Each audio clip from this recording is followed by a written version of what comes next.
A 90-year-old man, banned from his own sport for corruption, just did something no sitting FIFA official, coach, or government minister managed to pull off. He made Gianni Infantino answer for a phone call from the White House. That is the strange, almost absurd center of a scandal that has consumed the 2026 World Cup. And it starts with a single red card that should never have made international headlines at all. On the 1st of July 2026, President Donald Trump called Gianni Infantino the president of FIFA, soccer's global governing body. The call concerned one man, Folarin Balogun, the lead striker for the United States men's national team, a player many analysts considered the host nation's single most important attacking weapon heading into the knockout rounds. Days earlier, Balogun had been sent off with a red card during a group stage win over Bosnia and Herzegovina, triggering an automatic one-match ban that would have kept him out of the round of 16 matchup against Belgium.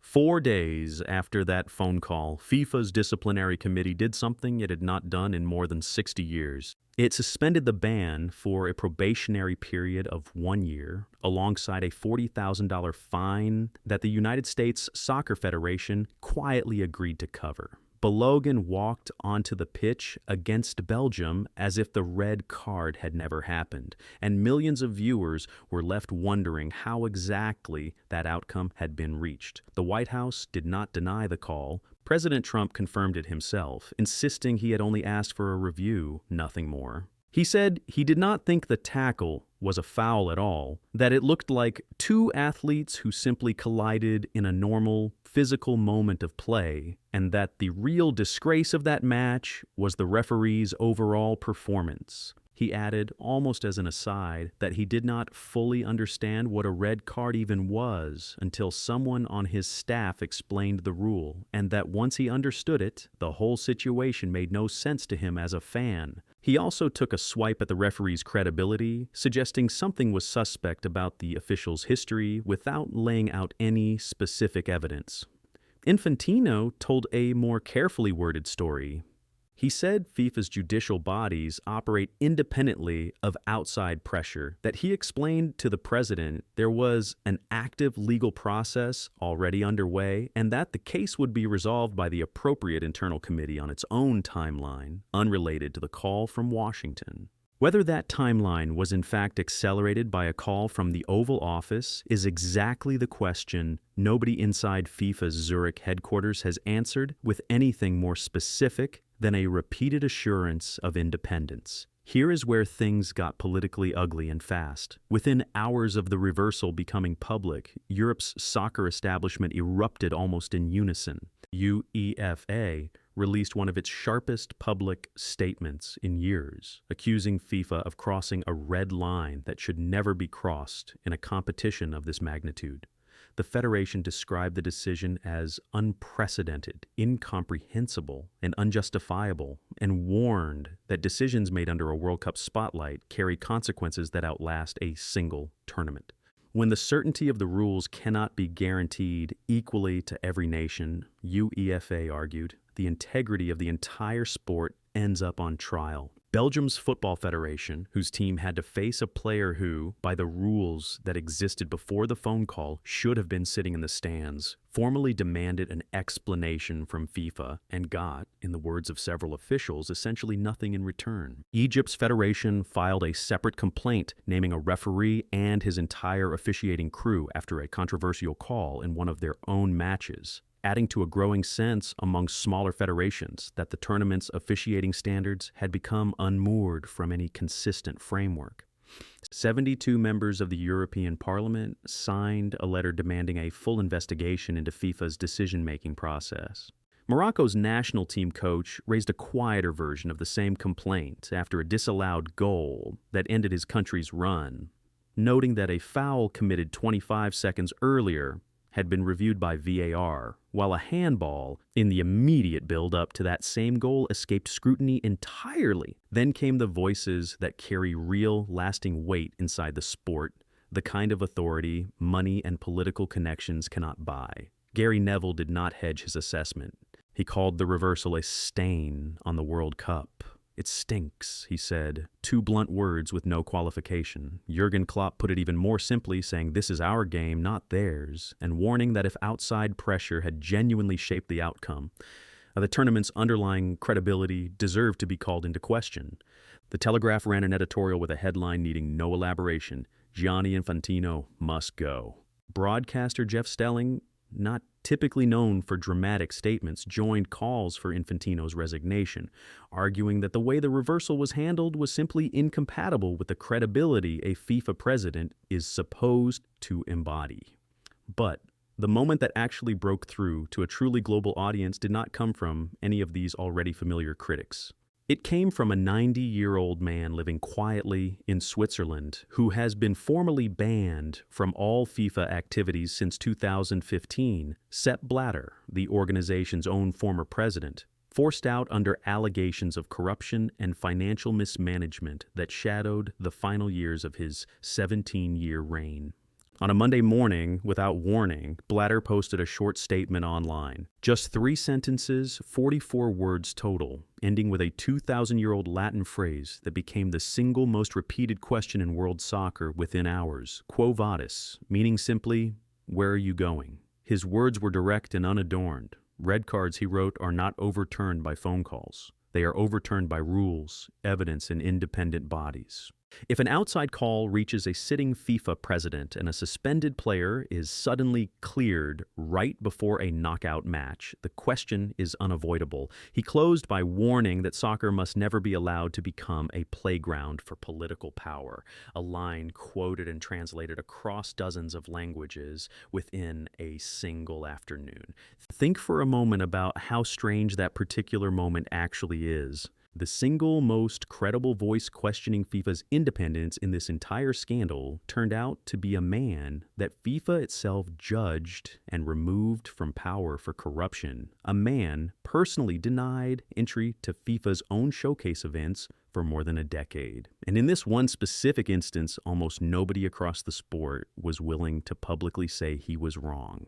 That is close to a total collapse of institutional credibility, the exact moment when an organization's most disgraced former leader becomes, however briefly, its most trusted, available voice for basic accountability. What makes the Balogun episode even messier is that it was not, strictly speaking, entirely without precedent within this same tournament cycle. Before the World Cup had even kicked off, FIFA had quietly deferred several red card suspensions carried over from qualifying matches, including a 2-match ban originally levied against Cristiano Ronaldo. Nobody raised any real objection to those earlier decisions at the time, largely because no rival federation was directly harmed, and no broadcast cameras were watching closely enough to notice. The Balogun case did not introduce some entirely novel institutional flexibility.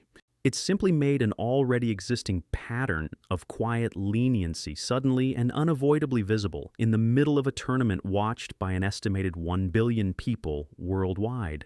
The fallout inside FIFA's own structure came remarkably fast for an institution not generally known for rapid internal action. 2 officials from the United States Soccer Federation were formally suspended in the days following the controversy, with FIFA describing the action only in the vaguest terms as related to conduct connected to the incident, without ever specifying what that conduct actually involved. Whether that swift action represented genuine accountability or simply a convenient way to redirect blame away from FIFA's own senior leadership remains a question the footballing world has not come close to resolving. To understand why this scandal landed with the force that it did, you have to look at the much broader relationship between Infantino and Trump, one that had already been drawing sustained criticism for more than a year before the Balogun call ever took place. In December of 2025, during the official World Cup draw ceremony at the Kennedy Center in Washington, Infantino personally presented Trump with FIFA's brand new Peace Prize, the very first honor of its kind the organization had ever created.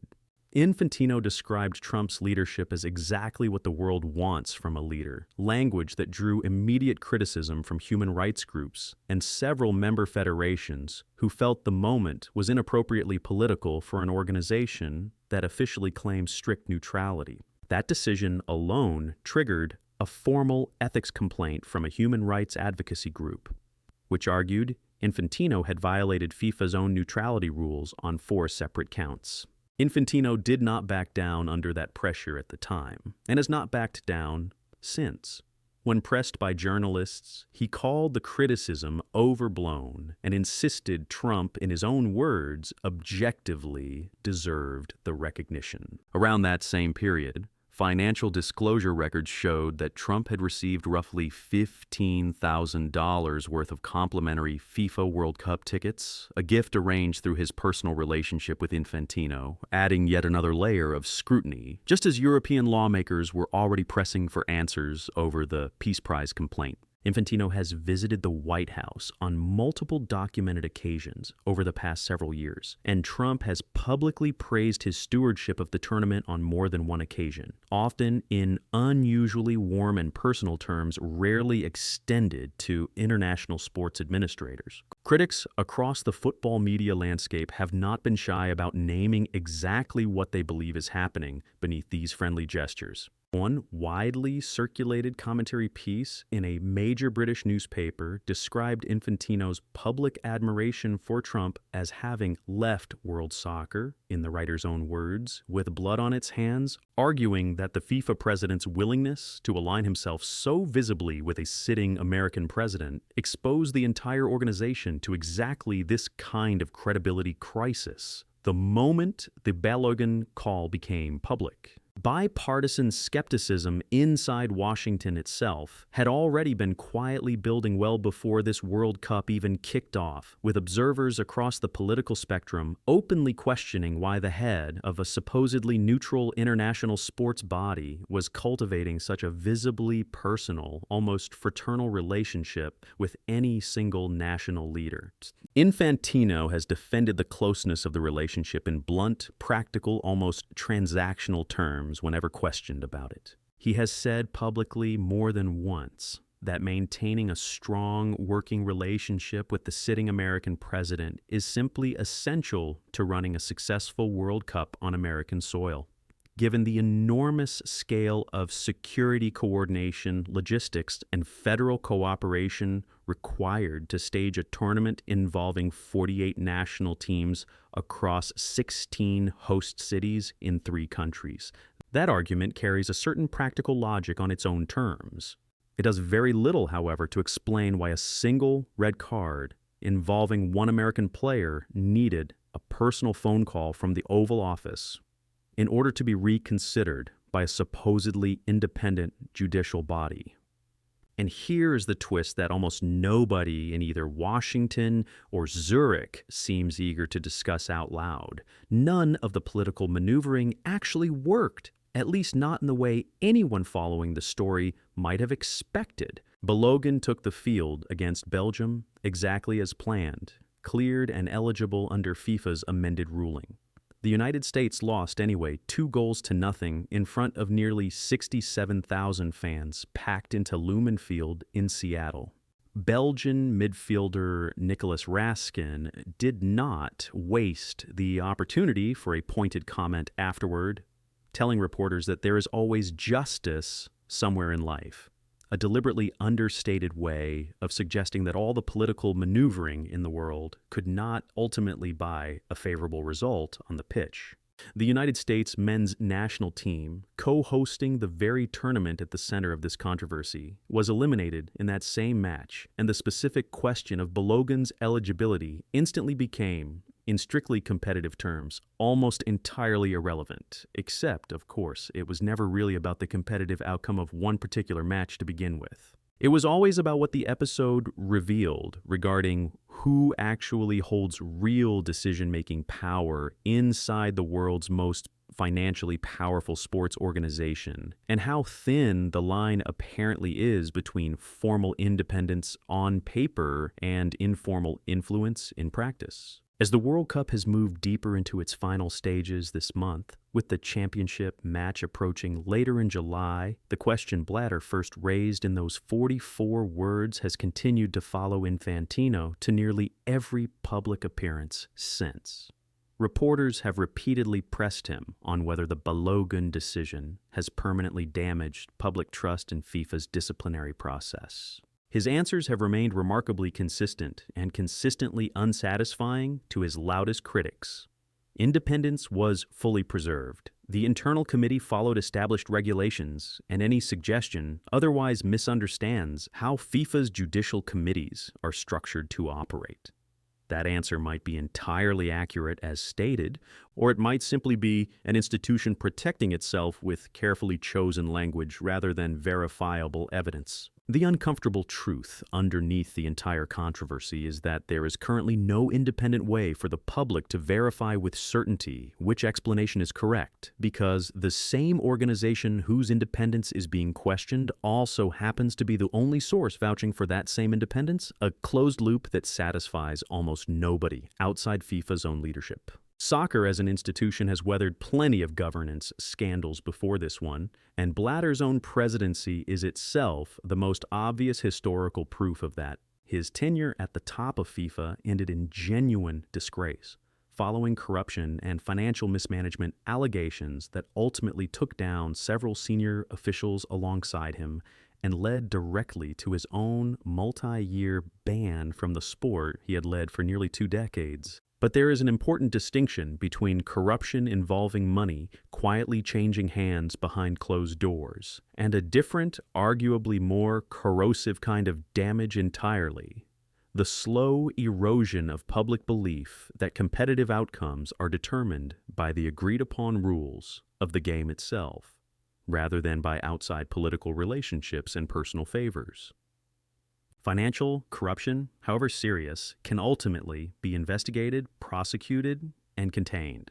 A genuine collapse in belief that matches are decided fairly is a far harder thing to repair, because it attacks the entire premise of why anyone chooses to watch competitive sports in the first place. That belief, fragile as this episode has now demonstrated it apparently is what billions of ordinary people extend to organize soccer every time they buy a ticket, turn on a broadcast, or stay awake through the night on the other side of the planet to watch 2 teams they will likely never meet compete under rules they assume apply equally to both sides. And for a few genuinely extraordinary days in early July, that fragile belief was being defended most loudly not by any sitting FIFA official, not by any national government, and not by any credentialed journalist, but by a disgraced 90-year-old man that FIFA itself had spent more than a decade actively trying to keep at arm's length from its own showcase events. His personal motives in speaking out are almost certainly not simple, and his own record inside the organization remains genuinely complicated by any honest measure. Nobody seriously involved in covering the sport argues that Sepp Blatter left FIFA a cleaner institution than the one he originally inherited decades earlier. But the underlying question he asked publicly in those 44 words is not complicated in the slightest, whatever one thinks of the man who asked it. It might genuinely be the simplest possible question that can be pointed at any organization holding this much unchecked power over something millions of ordinary people around the world happen to care about deeply. Where are you going, FIFA? Until Gianni Infantino manages to offer a more convincing public answer than the ones he has given so far, that particular question does not appear to be going away anytime soon. If anything, as the tournament heads toward its final week and the world's collective attention only continues to intensify around the championship match, the question seems genuinely likely to get louder rather than quieter in the days ahead. And perhaps the single most uncomfortable part of this entire sprawling story is simply this: the man who personally spent 17 years building FIFA's most controversial and scandal-plagued era just handed its current sitting leader arguably the single most damaging public moment of his own presidency to date. And based purely on the substance of what he said, rather than on who happened to be saying it, it remains genuinely difficult for even his harshest longtime critics to argue convincingly that he was wrong.